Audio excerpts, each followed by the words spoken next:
La plupart des gens croient que la révolution va apporter immédiatement le paradis sur terre, ce qui n'est jamais le cas, et ce qui n'est jamais le cas pour aucune révolution dans le monde, y compris les très grandes révolutions comme la Révolution française.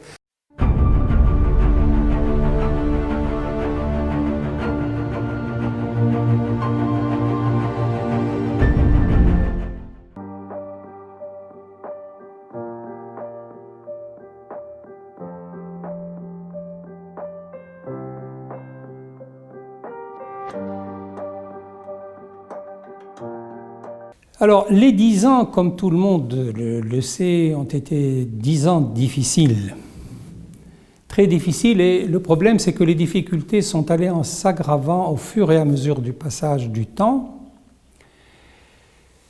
Et bien entendu, nous arrivons à une situation psychique, disons, qui est très dangereuse parce que elle ouvre les voies toutes grandes à toutes sortes de frustrations, de ressentiments, de colère, qui peuvent aboutir à terme à des situations de crise réelle, de conflits et même de violence. C'est ce que l'on doit craindre actuellement, au stade actuel. Alors, ce que je voudrais dire, c'est que ces difficultés sont énormes, tout le monde les a analysées, je n'ajouterai rien à ce qui a été déjà dit, notamment dans le livre que Leaders a publié sur les 10 ans de la Révolution et dans les 10 ans de la Révolution, qui sont difficultés qui sont d'ordre économique surtout et sociaux, d'ordre social, économique, mais politique également, parce que même sur le plan des institutions, nous n'arrivons pas encore à décoller et à aller vers la stabilité institutionnelle. Alors moi, ce que je conteste, c'est qu'on impute cela à la Révolution. Les difficultés sont incontestables, on ne peut pas les contester. En revanche, ce qui me semble contestable, c'est qu'on impute ces difficultés à la Révolution. Pourquoi? Eh bien parce que les gens ont habituellement un point de vue que j'appelle miraculeux de la Révolution. La plupart des gens croient que la Révolution va apporter immédiatement le paradis sur terre, ce qui n'est jamais le cas, et ce qui n'est jamais le cas pour aucune révolution dans le monde, y compris les très grandes révolutions comme la Révolution française, la Révolution bolchevique, la Révolution chinoise et toutes les révolutions nationalistes qui ont eu lieu. Et par conséquent, moi je conteste cette interprétation qui impute à la Révolution les difficultés actuelles que nous vivons. La révolution est un message et la vivacité de cette révolution va se mesurer à la vivacité et à la présence du message au cours des années qui suivent la révolution et qui vont venir. Or, nous voyons que malgré les difficultés, le message de la révolution reste présent, reste vivace et que la révolution constitue toujours une référence pour tous les acteurs sociaux et pour les mouvements sociaux, et y compris les mouvements de protestation. Je voudrais profiter de cette occasion de mon entretien avec vous pour dire quelque chose qui est très important. J'ai un collègue américain qui s'appelle Jack Goldstone, qui est un grand spécialiste des révolutions et qui, j'espère, va venir participer au colloque que le Collège de France organise dans le cadre du cours que je vais faire bientôt sur les révolutions dans la pensée et dans l'histoire. Il vient de m'écrire, parce qu'il a reçu justement l'article de Leaders, La Révolution, un rappel de mémoire, en me disant qu'il était tout à fait d'accord avec mon analyse, mais en ajoutant quelque chose qui est très important. Il a fait une étude qui porte sur des quantités de révolutions et d'histoire des révolutions dans le monde, pour dégager la conclusion suivante. Il me dit que la moyenne, n'est-ce pas, je parle de moyenne, de temps qu'il faut après les révolutions pour revenir à la stabilité, après une période chaotique qui suit toutes les révolutions, c'est en moyenne 20 ans.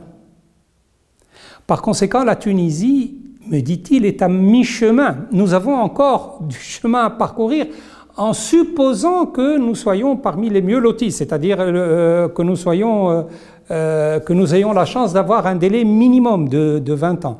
Mais ça peut aller, parce que je répète que ces 20 ans, c'est une moyenne, ça peut aller à 30 ans, 40 ans ou 50 ans. Donc ça, c'est inévitable. La révolution est un tremblement de terre dans l'histoire des sociétés, et donc il ne faut pas s'attendre à ce que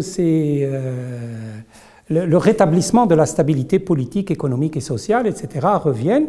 Je vous répète que d'après cette étude, il faut une moyenne de 20 ans, et nous n'en sommes pas là. Donc voilà, première idée, les difficultés sont là. Je n'ajouterai rien à tout ce qui a été dit, nous écoutons ça tous les jours. Mais la deuxième chose que je voudrais ajouter, c'est qu'il ne faut pas imputer cela à la Révolution, parce que la Révolution, on parle encore en son nom aujourd'hui pour toutes les sortes de revendications. Et troisièmement, que cette période chaotique, chaos social, chaos économique, déficit budgétaire, taux de croissance quasiment négatif ou presque, tout cela va demander du temps, et il ne faut pas espérer le rétablissement de la situation de stabilité avant un laps de temps quand même que le collègue dont je vous ai parlé a mesuré et a établi une moyenne de 20 ans. Voilà.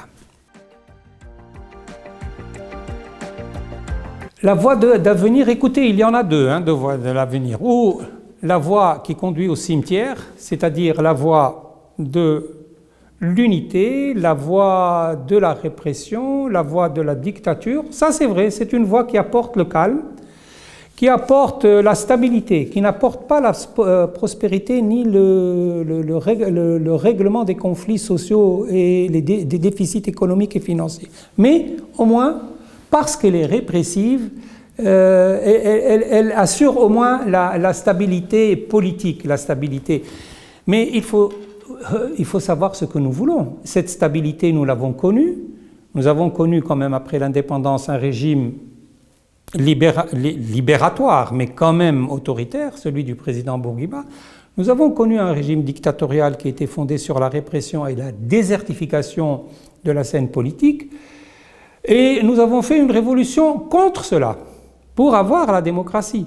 Donc je pense que la démocratie n'est plus quelque chose de discutable, malgré ces difficultés. Je vous rappelle le mot fort connu de tous, celui de Churchill. Il disait la démocratie est certainement un très mauvais système, mais qu'il n'en connaissait pas de pire. Et il n'y en a pas de meilleur. Donc il faut faire avec, malgré les difficultés de la démocratie que nous sommes en train de vivre actuellement. La démocratie reste quand même le régime politique qui convient le mieux à la nature même de l'homme, à sa nature pensante, à sa nature parlante, à sa nature discutante. L'homme est fait pour être démocrate, je le dis souvent, qu'on soit croyant ou non croyant. Il y a dans l'homme un potentiel de sa nature qui le fait d'abord un être pensant. Quand vous lui supprimez cette pensée, il en souffre. Et moi, je pars toujours du principe que la non-souffrance, c'est le principe qui anime toute la vie. Il est un homme parlant, si vous lui supprimez son droit à l'expression, il en souffre également. Et nous n'avons pas le droit de faire souffrir l'homme. C'est un être discernant, c'est un être inventif, et par conséquent, tous ces constituants font partie de l'être humain, font partie de la nature de l'être humain. Et le régime démocratique est celui qui respecte le mieux ses droits et ses libertés. Par conséquent, c'est celui qui correspond, je dirais quasiment naturellement, à l'être humain. C'est le régime qui est taillé pour l'être humain. Les animaux ont des régimes, mais c'est tout à fait autre chose. Et par conséquent, je pense que d'abord nous n'avons pas le choix parce que nous avons fait une révolution pour cela, mais quand bien même on peut supposer avoir le choix, pour moi, je ne choisis pas entre la dictature et la démocratie.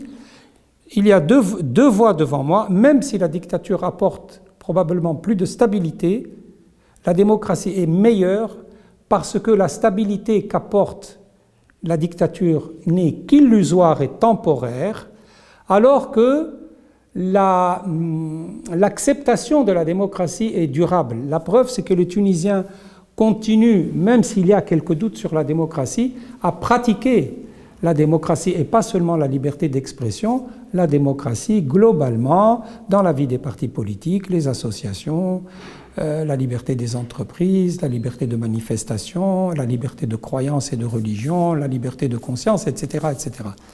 Et donc c'est quelque chose d'extrêmement qui a beaucoup de valeur, n'est-ce pas? C'est quelque chose qui a beaucoup de valeur pour l'homme. C'est pour ça que c'est presque un impératif de vivre la démocratie. Confiant en ce sens où je sais que la stabilité reviendra un jour. Mais je ne me fais pas d'illusions. Je sais très bien que les années qui vont venir seront des années pénibles pour la Tunisie et pour les Tunisiens. Il ne faut pas croire que par un coup de baguette magique, nous allons changer les choses. Il ne faut surtout pas croire qu'en changeant les hommes qui nous gouvernent, nous allons changer la situation. Tous les candidats, que ce soit aux législatives, aux présidentielles, tous les futurs candidats au gouvernement, etc., promettent des tas de choses, promettent de mettre fin à cette situation qui pratiquement devient endémique, et en plus elle est aggravée par la véritable endémie du coronavirus. Il ne faut pas les prendre au mot parce que je sais que le changement d'homme ne réglera pas la situation sociale. Il faudra patienter, il faudra attendre, il faut bien sûr agir, n'est-ce pas? Ça, l'appel que je fais n'est pas un appel pour la passivité. Au contraire, il faut agir pour raccourcir cette période autant que faire se peut. Il faut la raccourcir. Espérons 15 ans au lieu de 20 ans de moyenne, si vous voulez. Voilà mon idée. Donc, les réformes, il les faut. La réforme, par exemple, telle que celle qui est proposée par le GTT, me semble prometteuse, avec quelques rectifications que j'ai signalées ailleurs que dans cet entretien. Et donc, avec les rectifications, les réformes nécessaires, les réformes d'ordre économique, surtout financier, social, il faudra continuer à réformer, mais en sachant quand même que les futures années ne seront pas des années reluisantes. Il faut attendre que le temps passe et que la stabilité se rétablisse petit à petit.